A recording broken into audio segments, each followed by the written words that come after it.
turn this sign over.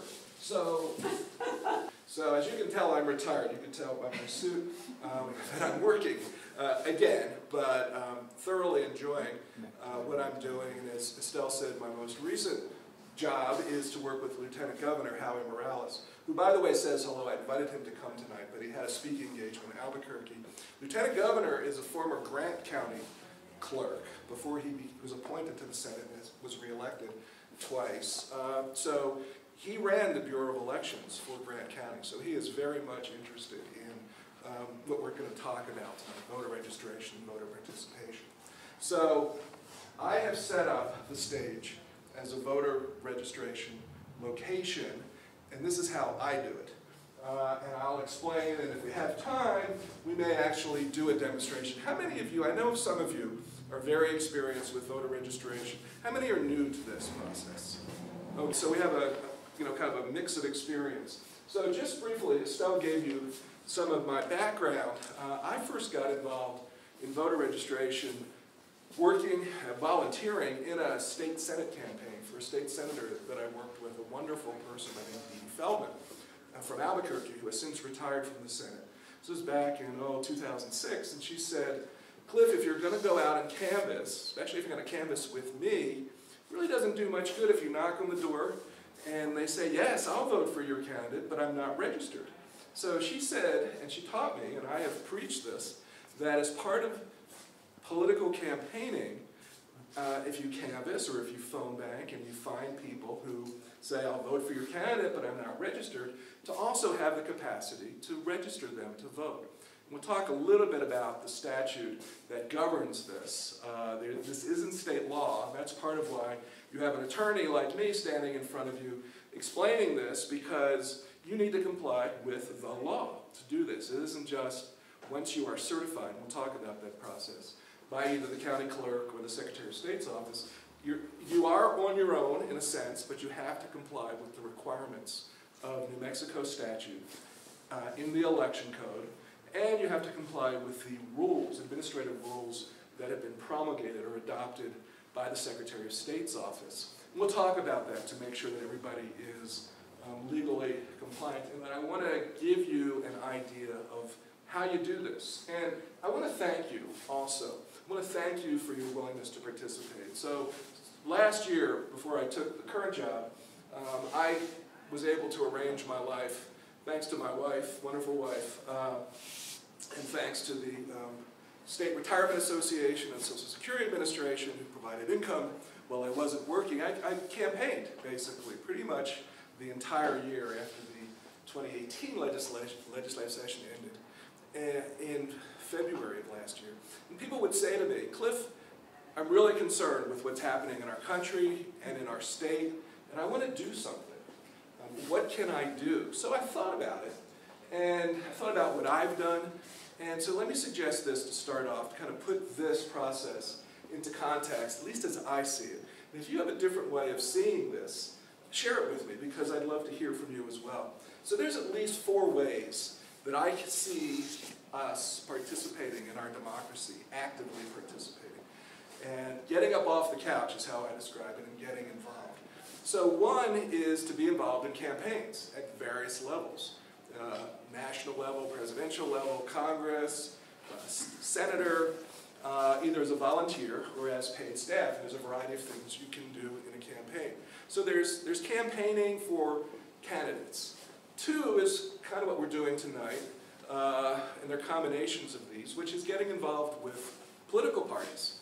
I'm assuming most, if not all of you, are Democrats, and we're here in the Democratic headquarters. And there's a variety of things you can do, including participate in this program as part of being involved with, in this case, the Santa Fe County Democratic Party. So there's campaigns, there are parties, and the third one is something that Estelle alluded to when she talked about the League of Women Voters and Santa Fe Indivisible, nonprofit organizations that are interested in civic involvement, particularly getting people registered to vote. And I've done this presentation for both of those groups last year.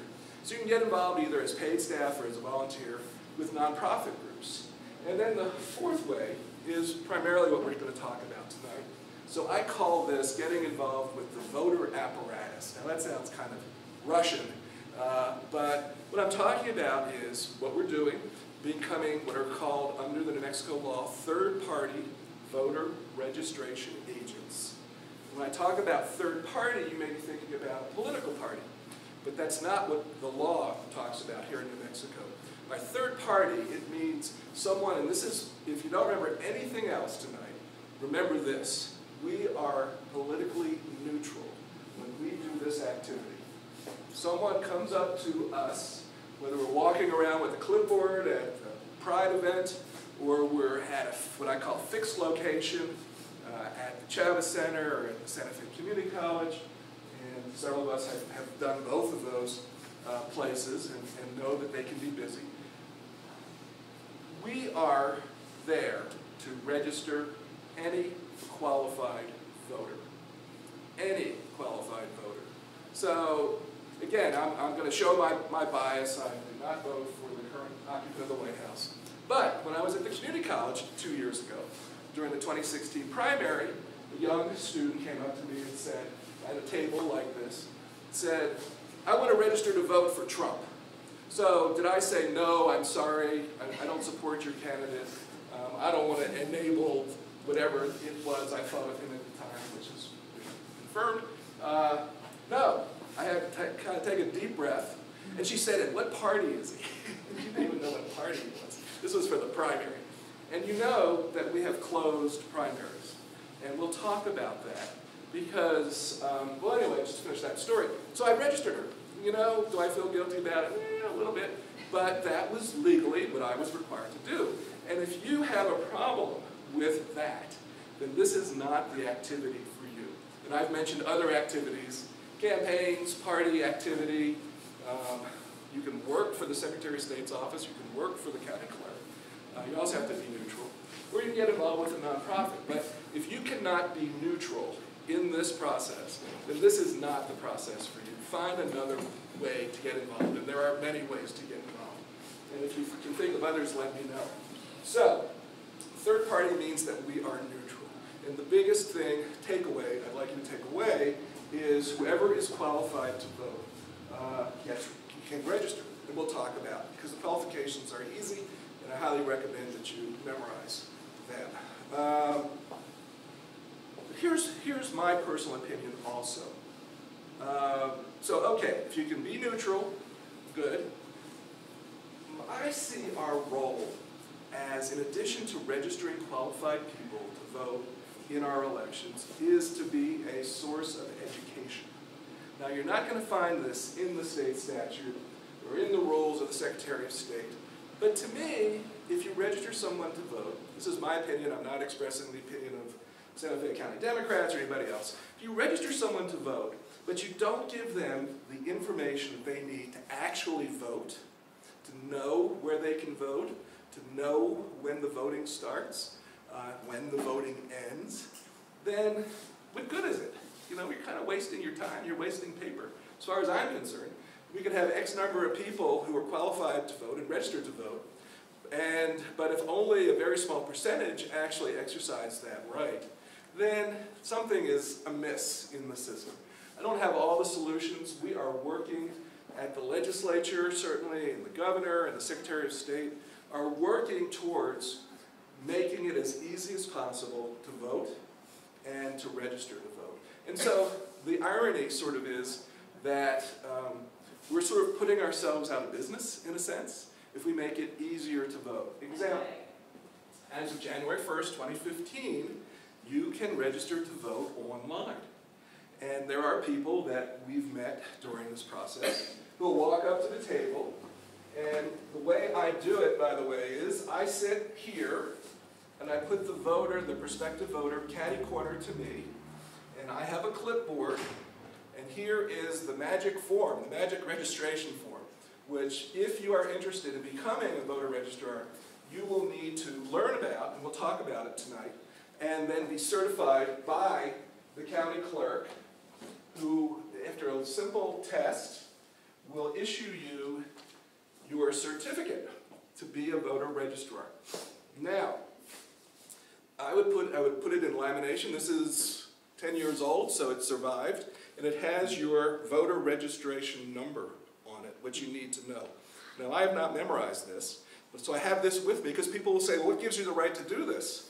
And I'll say, well, the Secretary of State has given me the right to do this because I passed this very simple test after about a 20-minute training. So tonight, you are going to receive the information that you need to pass the test. And I would encourage you, after tonight, if you want to do this, to go during business hours, 8 a.m. to 5 p.m., to the Santa Fe County Clerk's office at 102 Grant Avenue, Grant and Palace. On the first floor, to your left, is the Bureau of Elections, and say, I want to be a voter registrar. And someone will talk to you from the Bureau of Elections and explain to you as they explain it. And I have some issues about how they explain it, but that's up to them. It's their job.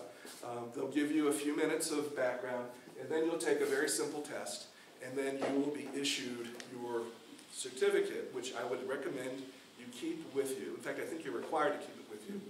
And they will issue your first 20 voter registration forms, which look like this. And we'll talk about this form and what you need to do with this form to record what you're doing and then to turn them in within a specified period of time to remain in compliance with the law. Now, I also have something I picked up at community college. I have a Spanish version. Now, I'm not very good at Spanish. So, and I've had experience where people struggled with English. So I would have them fill out the form in English because that's all I had, but I would put them side by side so that they could see what they were filling in English by looking at the Spanish version. So get a copy in Spanish. If you've already registered, because I did a couple of years ago, do you have to do it again? Does it expire? To register to vote or register to be a voter registrar? No, it's for life. To be a voter registrar? This is for life. So that's a very interesting question that I've asked. It appears, as far as Ted and I have talked about this, and we're both lawyers, so we like to ask the legal questions of each other. As far as I can tell, once you are certified as a voter registrar, it's a lifetime appointment. It's like the Supreme Court, right, Ted? But the way that you do not, that way that you are disqualified from becoming a voter registrar is, one, you leave Santa Fe County or New Mexico, and two, that you die. As far as I can tell, those are the only ways that you lose your status. You can go to the Secretary of State's website. I'm not sure if there's a public link, but you can ask the staff via email to be linked to the roster of who has been certified, who is currently certified in New Mexico as a voter registrar. So I registered in 2008 as part of the Obama campaign. So if you look at my form, which you're welcome to do, it says that I'm being sponsored by Obama for America. There's an address in Chicago. I suspect that if I got on a plane tomorrow to Chicago and went to that address, that Obama for America would not be there. Somebody else would be renting that space in downtown Chicago. But I'm still a voter registrar because, one, I haven't died, obviously, and two, I'm still here in Santa Fe County. So I think it's a lifetime appointment unless those two things happen. So yeah, and you can check to make sure you are still on the list. But if you have that form and you have the voter registration number, and I'm going to talk about a log that you need to keep. I'll get you in a second, Kurt. I'll talk about that in a minute because that is legally required. You are still a voter registrar. It's not like voting where it's possible to remove you from the voter roll if you have not voted for over a certain period of time through a process that's done by something that nobody's heard of except for a few of us. There's actually something that Santa Fe County has called the Board of Registration, which keeps track of everyone who's eligible to vote in Santa Fe County. They meet every 2 years, and they just met because they're required to meet 6 months after the previous general election to see who is eligible. They don't like to use the word purge, but it is removal of people who have died or people who have left or people that don't respond to the address that they have for over a fairly lengthy period of time. Kirk? Well, I just want to say I ran into a funny situation where I found a third way to lose your job. A young lady talked to me at the college. She was a voter registrar, and she got her 20 forms and passed them out to people, and they took off with them. Oh no. So we're going to talk about that. We're going to talk about safeguarding your forms. So let me give you a couple of practical pieces of information that's sort of suggested by what I've set up here. So I have a backpack that I carry stuff in. Now I have a lot of other stuff in here like case law and other things that lawyers carry around to read during dull periods when nobody's at the table. But I would recommend a backpack or whatever so that you can carry, and this is my sign that I had made up at Kinko's. See, I have my name on the back. So I take this with me. Huh? Doesn't fit in the backpack, so I put the backpack on so I can carry the sign. And this does not do well outside for obvious reasons. It's pretty flimsy. But we have here, as part of what we can offer you, much more stable signs. You can, Just like that. you can borrow if you set it up properly in English and in Spanish. And Tim Julian, who was here before but is now at a board meeting, wanted me to tell you that there is here in 1420 Cerrillos a checkout list so that you can check out signs, and we're also offering chairs and tables when you've checked it out and when you've returned it. Now I actually, at a very minimal expense at a garage sale, got, anybody remember card tables? Anybody old enough, as old as I am, to remember card tables with the green felt? My grandparents played canasta on that type of, and some folding chairs that I can carry with me. Now you will know, because of the information we'll provide you if you participate in our program, whether the site that you're going to, like at the community college or the Chavez Center, whether there are already tables and chairs that are available to you. That's why we get permission in advance. Well, there's a number of reasons, but one is they help provide that. But if you're at a place like Smith's, I don't know if we're still doing Smith's, they won't provide you tables and chairs. So a little card, either borrow it from here or have your own that I keep in my garage. And that's useful. So a backpack to carry your forms, carry something else that I'm going to talk about now, which is you are required under the rules of the Secretary of State to keep a log of everyone that you register.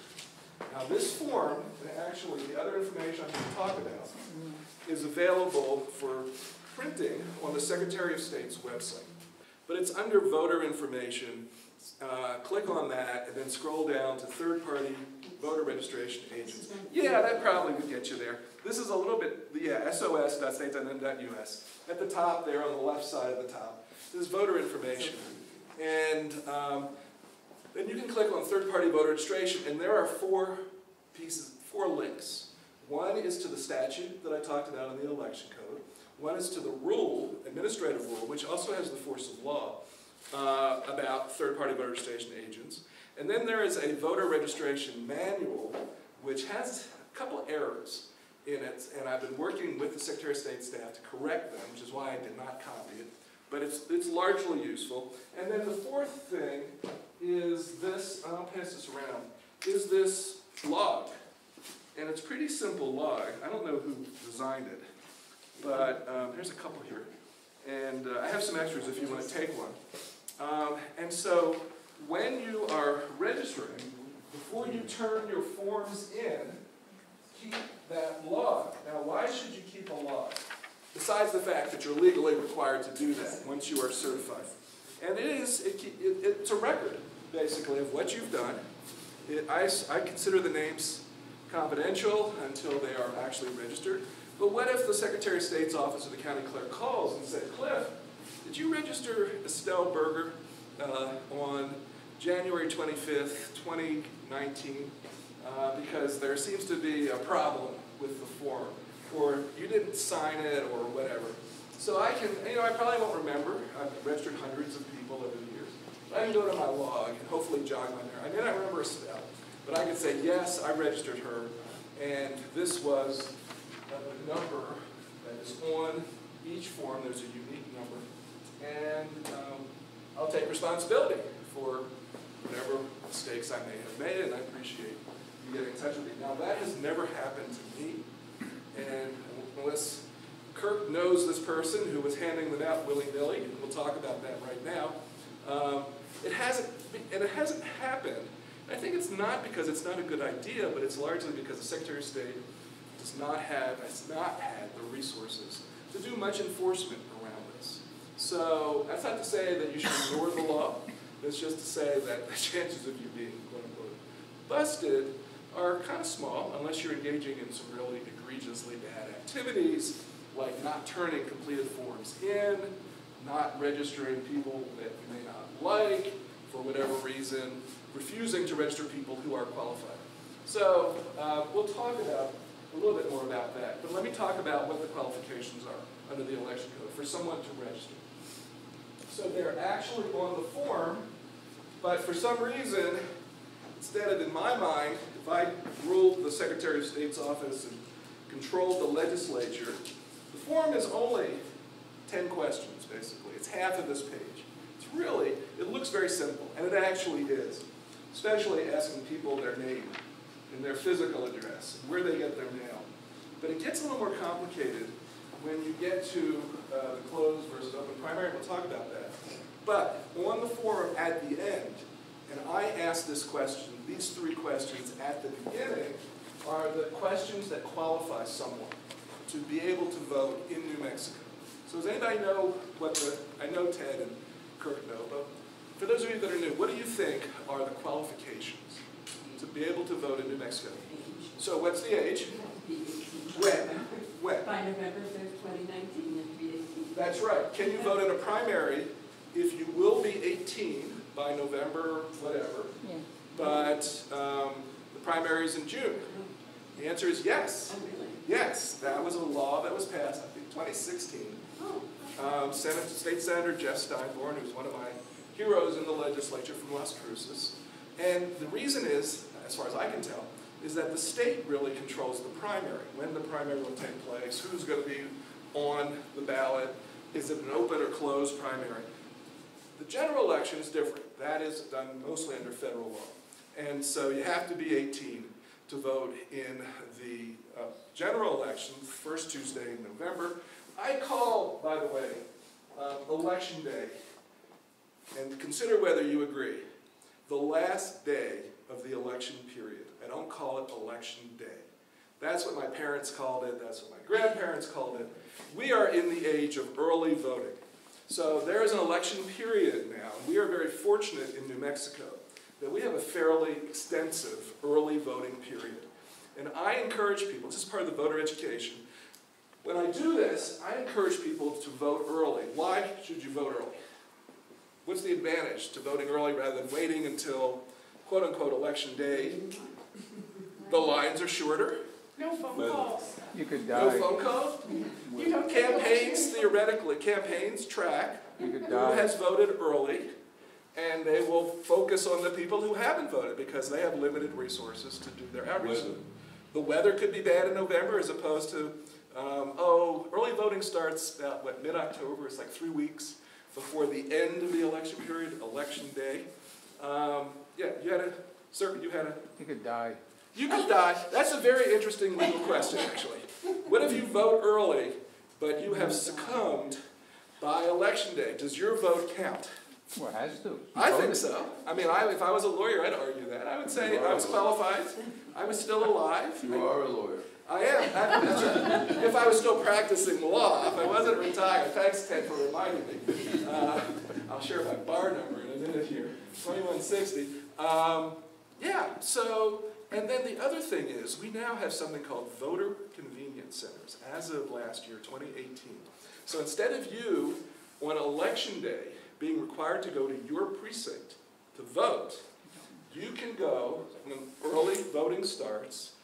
Usually it's about 3 weeks before the general election, or the primary election day, to any of the voter convenience centers designated by the Secretary of State. This is under our election code. It's fairly new. And there's a master list of everybody who is qualified to vote in Santa Fe County. So if you work downtown, but you live out in Cerrillos, you can vote downtown. You go up to the desk at the voter convenience center, and you do give the same information, your name, and the only thing that you can be asked is your name, the last 4 digits of your social, and the year you were born. You can't be asked for photo ID here, unless you have never voted in Santa Fe County before. So, your name comes up on the list, and these voter convenience centers are in places where they have a printer. And so you're probably in a different precinct from mine. I'm in precinct 70. Do you know what your precinct is? 5, okay. So we could both be in line at the same voter convenience center, and when I establish that I'm eligible to receive a ballot, they will print out the ballot for precinct 70. You, if you establish that you're qualified to vote at the Chavez Center, wherever it is, you'll get your ballot for precinct 5. So what's different between precinct 5's ballot and my ballot? For instance, who might the state representative be? County commissioner. County commissioner could be different. The state senator could be different. So in the old days, if you went to the quote-unquote wrong precinct to vote, you could still vote what's called provisionally, but if the state rep that's on the ballot that you voted was not in your actual precinct, that didn't count. And so you partially disenfranchised. So now it doesn't matter because you will get the ballot that you would have gotten had I gone to the Amy Beale Community School, which is where precinct 70 traditionally votes. So that's part of the voter education that I think is an integral part of what we're doing here.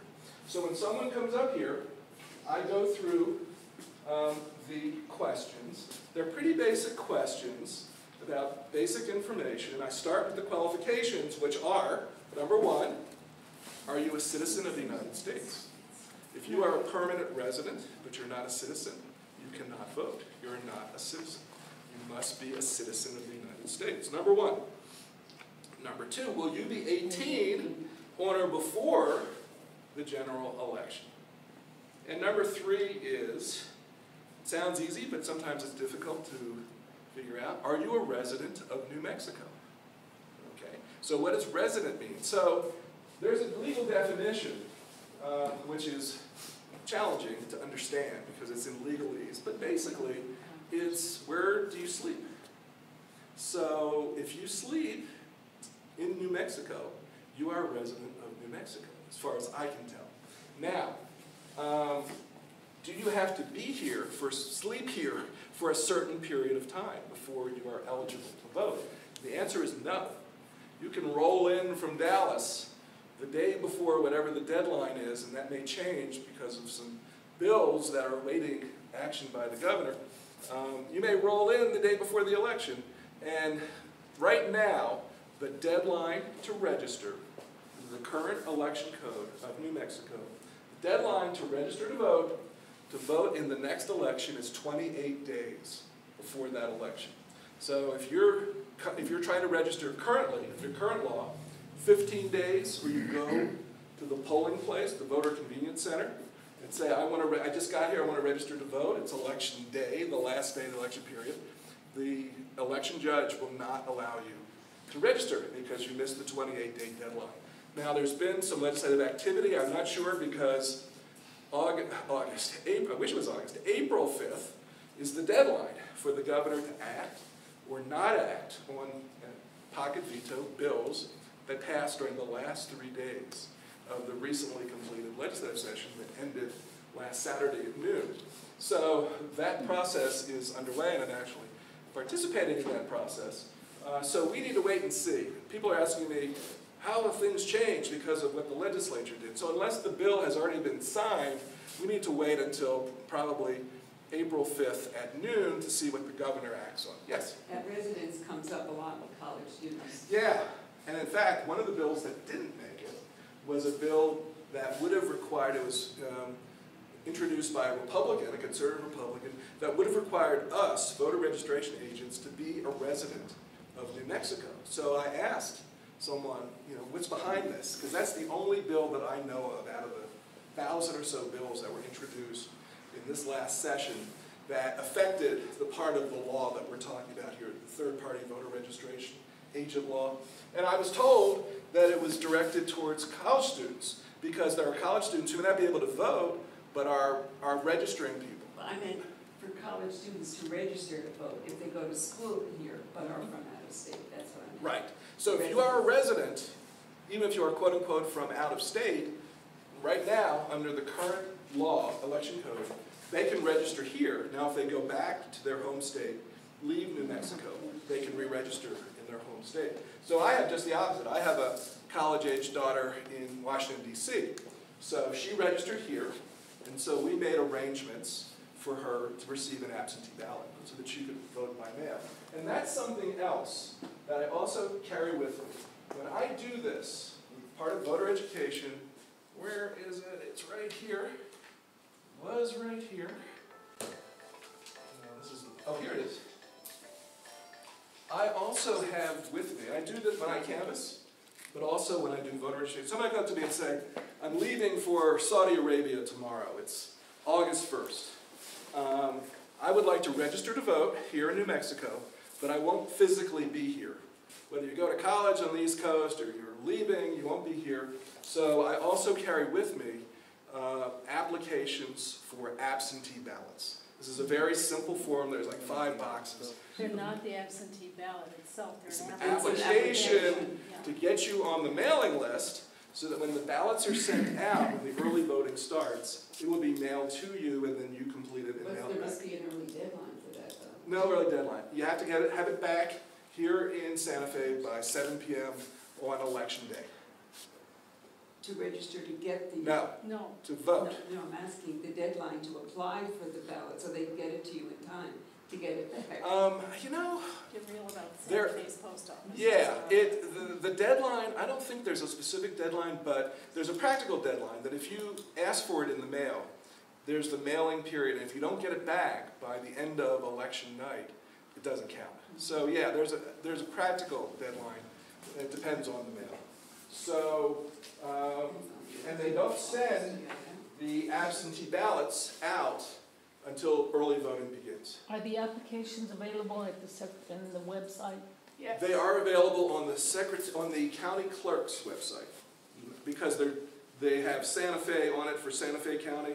So here in Santa Fe County, instead of going to the Secretary of State's office website, you would go to the Santa Fe County clerk's website. And the application for absentee ballot is customized with the address that you would mail it to for Santa Fe County. Yes. Does anybody know how prompt the election office is at getting those ballots out to people who request them? I don't know. That's a question for the county clerk's office. Yes. Those serving in the Peace Corps or Armed Services. So there's a whole different process, not whole different. There is a special process for people in the armed services. I'm not familiar with it. And the Peace There- Corps as well. And Peace Corps, well, it's not for the Peace Corps, it's for people that live abroad. There is a special way that they can vote at like consulates, and they have an electronic voting process.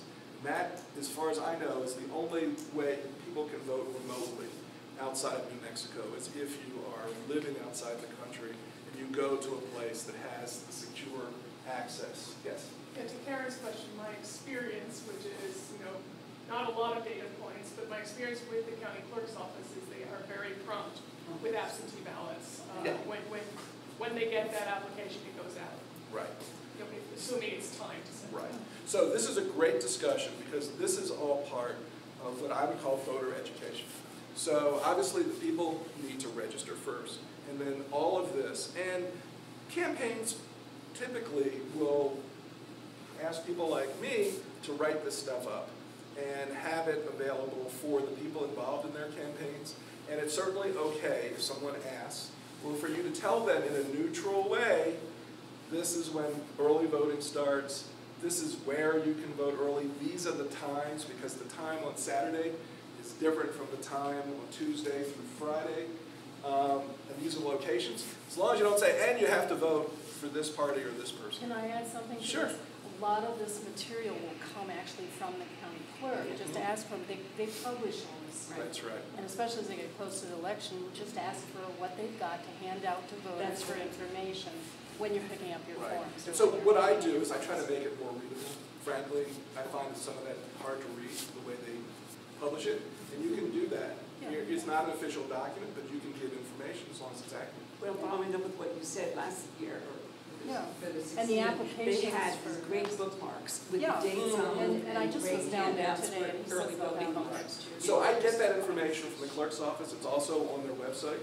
And then usually I will put it into what I consider to be a more readable format Sometimes I'll do a half pager, and when I canvass, I will ask people, would you like early voting information? Would you like to vote early? Do you know that the Chavez Center is just about 2 blocks away from here, and you can early vote and take care of it, starting this Saturday, whatever. And I tell them that's what I do. And then, as Estelle said, campaigns like it because then there's less people that they need to worry about at the end on the last day of the election period. So let's talk about what may be the most challenging. Well, there's 2 things I definitely want to talk about before we finish. Give me like a 5 or 10 minute. So we work our way down with personal information, names. There are 2 pieces of information in the upper right-hand corner that is confidential. You need to keep this confidential or you could be criminally prosecuted. So does anybody know what the 2 are? I know you know. Go ahead, Ted. Social Security number. Social Security number is confidential, and the date of birth. So Social Security number is pretty obvious. We know about identity theft.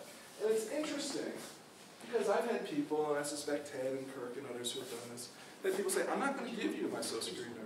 I've never met you before. You have this piece of paper that says you're a voter registrar, but I'm not going to give you my Social Security number. So what do we say to them?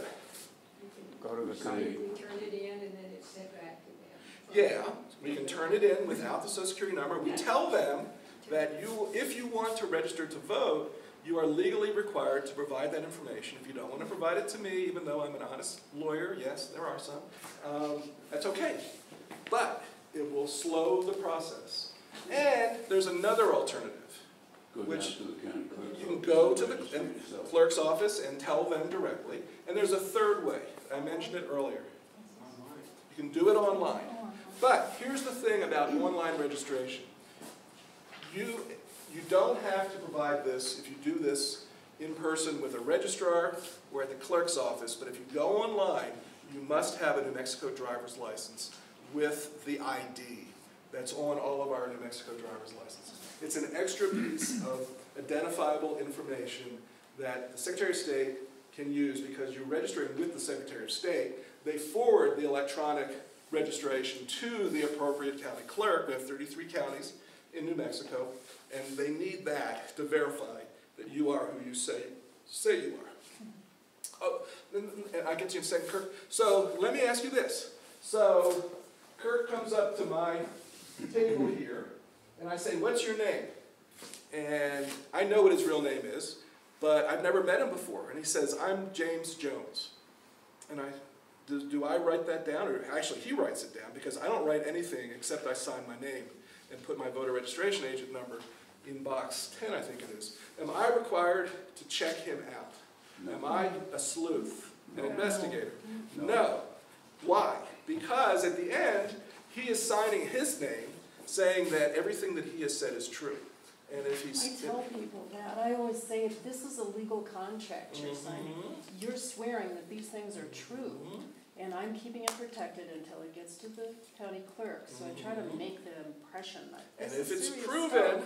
that Kirk is committing a fraud, that is potential felony. But we don't prosecute. We simply take people at their word that they're telling us the truth. We're not required. People will say, do you need my driver's license? Yeah. No, we don't need their driver's license. We take them at their word that the address and the name and the other identifiable information that they're giving us is true. And then we turn it into the county clerk's office. You know, I've never asked this, but you know, obviously, once the county clerk's got it, they've got the date of birth, the name, and the social security number. Did they ever run a check on that? Do you know? I hope so, I but hope they I don't work for I've them, always so assumed they did. But I don't know. actually Yeah. once asked, and I thought they might actually say yes because, well, I won't say why, but they wouldn't let me, access or even watch them access the database. It's confidential, which is the right thing. They shouldn't have let me do that anyway. I would have been shocked if they did, but you can always ask. Yeah. This is kind of a silly question, No. but for someone who's really uneasy about cheating in voting, people voting several times, what can you tell them if they're uncomfortable? They think, well, what's to prevent somebody from going out of state and voting again, something like that? So that's What do you say? yeah. How would you answer that? I don't think anybody ever asked me that. Yeah. But I wouldn't. Yeah. know exactly what to say. So when people ask me about voter fraud, and this often is not explained or understood, but it's a great question. So I'd break it down into two parts. There can be fraud in the registration and fraud in the actual voting. So your example probably was both. But when we hear those who use for their political advantage the explanation of why we should restrict those who can vote or increase the requirements to be able to register, they'll say voter fraud. And the data shows that voter fraud in the United States, both in registration and in voting, is infinitesimal, if that's the right word. I pronounced it the right way. It is, like, you know, you're more likely to be hit by a meteorite than to find somebody that's committed voter fraud. And why? Why? Why is it difficult to commit voter fraud? What's the advantage? What's the benefit? Is it, do you make as much money if you, hypothetically, I'm not recommending this, robbed a bank, you know, or committed stock fraud or something? There's really very little return for it, with a high risk of if you are caught, and you are likely to be caught, because of other reasons. There are databases where people can be cross-checked, for instance, for good and for bad. Yeah, is there any way that, Yeah. I mean, does the government check? It can. It has the ability. That can also be misused. When you actually physically go to vote, your signature is compared to your earlier signatures Right. on your registration. Right. And that's going to be There's your signature. just you or nobody else but you. And let's say somebody has signed, says, I'm Clifford Rees, Precinct 70, they've signed my name, and then an hour later I show up and say, I'm Clifford Rees. Then, of course, the election judges flag that. The only problem I've ever had along these lines was a gentleman who was John Smith Jr. And there was a mix-up, I don't know if you were there, and I've seen the same sort of and thing. he signed on the line for John Smith Sr., his father. Was it intentional? Was it an accident? I don't know. I'm not a criminal investigator. I'm not a voter fraud investigator. I simply noted it in the notes that I returned as an election judge and said, check this out. How it turned out, I have no idea. So I've seen also, times with people that have names that are the same, then they go to the address to try to verify. That's another way. And the voter never wants to vote, you know, except for their own vote. Yeah. So they get it sorted out. yeah, it happens very, very infrequently, but not despite the propaganda that you may hear that this is a big problem. So that's my personal opinion, by the way. So great questions. Let's go back to the form now. So you asked for your name, address, and then your physical address. So why would you be asked for your physical address? It determines your precinct, Exactly. your state representative. Exactly. et cetera. But then you're asked where you get your mail. So that's where you can put your post office box. It doesn't matter where your post office box is, but it does matter what your physical address is. Let's say you don't have an address. There are people here in Santa Fe County who don't have. They live out, way, way out, and so I've never done this. Maybe once. Well, there's two reasons. That's different. But on the back, let's say somebody says, I don't have an address, physical address, but if you go out Route 25 and turn left at the Big Rock and go up half a mile, there's a mobile home there. So there's a place on the back where you can have them draw a map. And they're used to it usually because they've run across this before. Right. And they will draw their map and it'll tell you it's the Ford house down the road, whatever it is. So that's how you determine physical address. So that's what the basic information is. But then we get to political party. Pick your party or not. So this is important to talk about and to understand. There are about 10 states, this is all under states election code. We are one of about 10 states that has what's called a closed primary. So that means, under current election law, and there have been legal challenges to it and attempts to change the election code, none of them have been successful to date. Registered Democrats can only vote for registered Democrats. Registered Republicans can only get the Republican ballot and vote for registered Republicans. And there's one more major party based on the number of votes that it got in 2016, and that is the Libertarian Party. So they have their own primary. and we all pay for it. And so there are people that say, I don't want to register for a major party. I want to be what is called DTS. And that is, and I learned that I was always getting the S wrong, decline to select. I've always said decline to state, but I've been corrected. Decline to select a major party, AKA an independent. I don't want to be part of any party. People will come up to you when you get to that, and we are, I think, required to explain this. Not to say you want to register Democrat, you want to register Republican, you want to register Libertarian, but to say if you do not select one of the three current major parties, you will not be able to vote in our June primary. I had a real problem at a farmer's market a couple of years ago with a kid that kept coming back to us. He could not grasp the fact. I've been turned away. They wouldn't let me vote.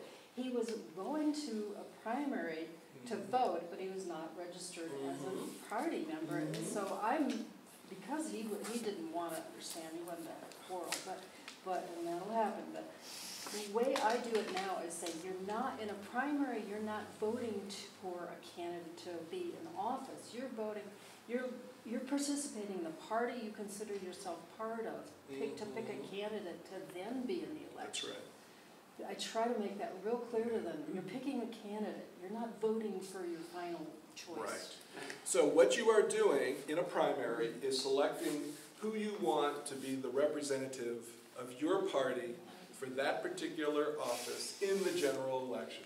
So, here's some mischief that has happened in other states that have, and there are a variety of ways that states can do primaries, and I'm not familiar with all of them, but let's say that there's an open primary where any registered voter can say, I want a Democratic ballot, or I want a Republican ballot.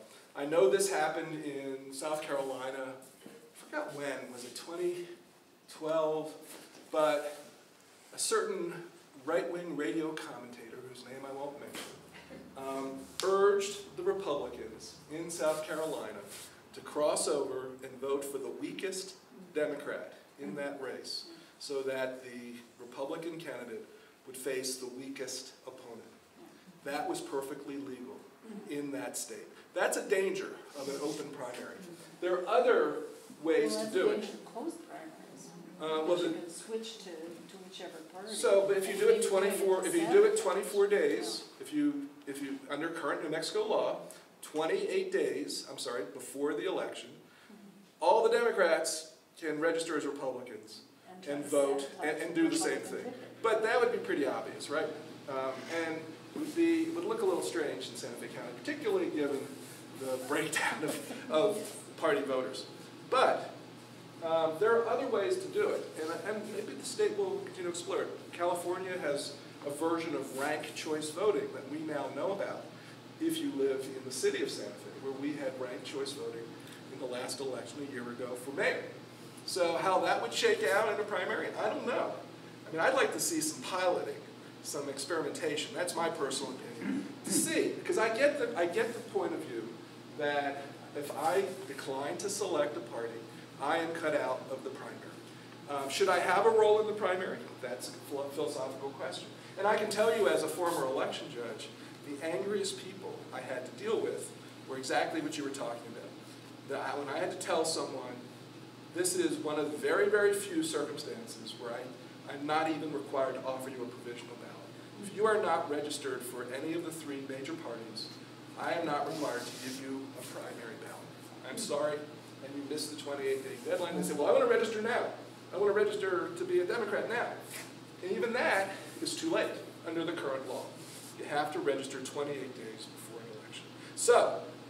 So, as neutral voter registrars, we are asked, and you will be asked when you go to the county clerk's office, if you have not been certified as a registrar, to explain that. So it's important that you understand. Whatever your personal feeling is, you need to explain what the current New Mexico law is.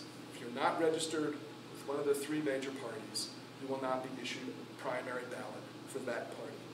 And that's your choice, and you get to choose. And if they're angry, what I tell them is talk to the governor, or talk to your state rep, or talk to your state senator, and change the New Mexico election law.